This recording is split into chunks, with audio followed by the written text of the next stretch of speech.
Okay, this is problem number 1 on the 5th quiz from Thursday the 6th.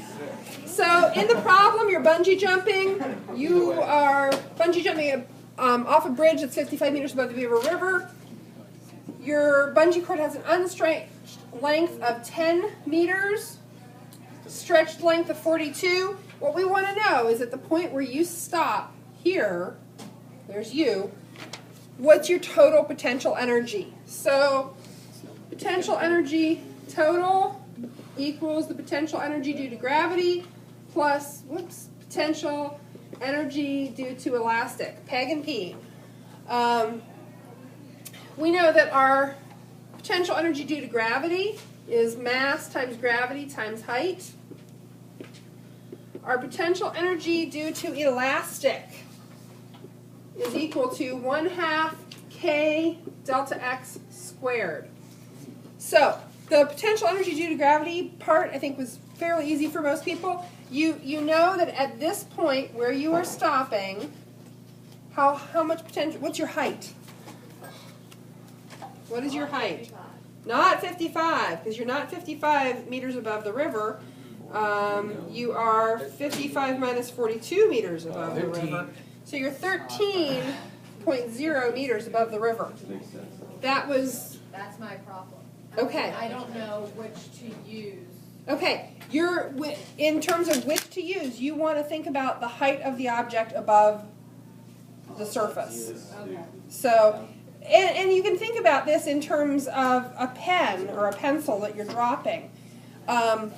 If I put it here, it's got more potential energy. Potential energy is the distance it can fall. You know, less potential energy here because it can fall a shorter distance. So that's the way to think about that. Okay. Now, so let's do, and what we said your mass was 50 kilograms. So 50.0 kg times 9.81 meters per second squared times 13.0 meters. Okay. There's our PEG. Our potential energy due to elastic.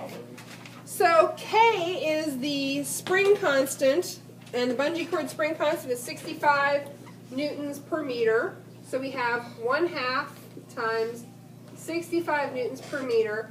And then we have to get this delta X, which is the difference in any spring between its deformed and undeformed length.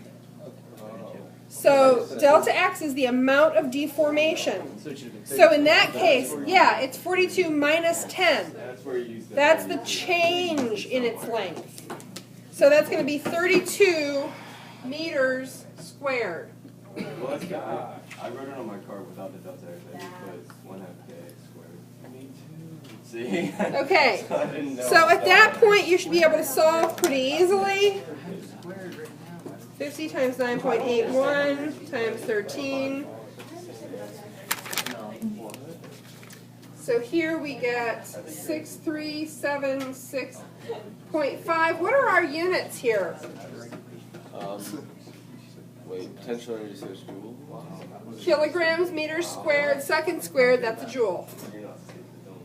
Okay, and then here we have 65 times 0.5 times 32 squared.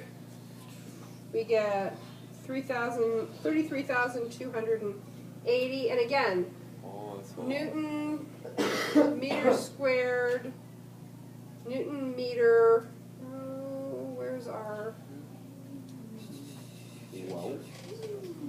that's weird. It ends up with joules, we know that. Okay, it ends up with joules, but I'm troubled by the... Joule is a Newton times meter. No, joule's a Newton... Oh, yeah. I'm thinking seconds, we need the seconds, but that's from newtons. Okay, yeah. Thank you. Okay. Plus the previous answer, and we get 39... Yeah, there we go. 39656.5 joules. We can have 3 sig figs.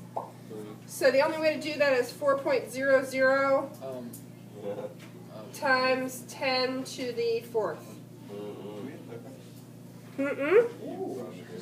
No? No, like You can put 397. Okay, pardon? You can put 39,700. 39. Oh yeah, you're right. You're right. You're right. I got 1.3 Bum, bum, bum. Hey, it happens. 397. 3.97 times 10 to the fourth. Okay. I got 1.3. Why are you adding to that? Because gravity's going down in the left. Okay, and that is exactly the conceptual problem that I've always had with this. I've had the exact same problem because it feels to me like the potential energy due to elastic is in this direction and the gravitational potential energy is in this direction. Your book doesn't handle it that way, and I don't have a satisfactory answer for why. That's one of those email a physicist kind of problems. And actually, I'll be happy to email Dr. Crescimano at YSU. He's my favorite physicist. You should do that. Okay, I will. Because yeah, I have the same conceptual problem with it. This is gonna bother me. Yeah, I'll email Crescimano. He's usually pretty helpful and pretty prompt in responding. Other questions? Other questions? No? Okay. Pause this. We'll set up for number 2.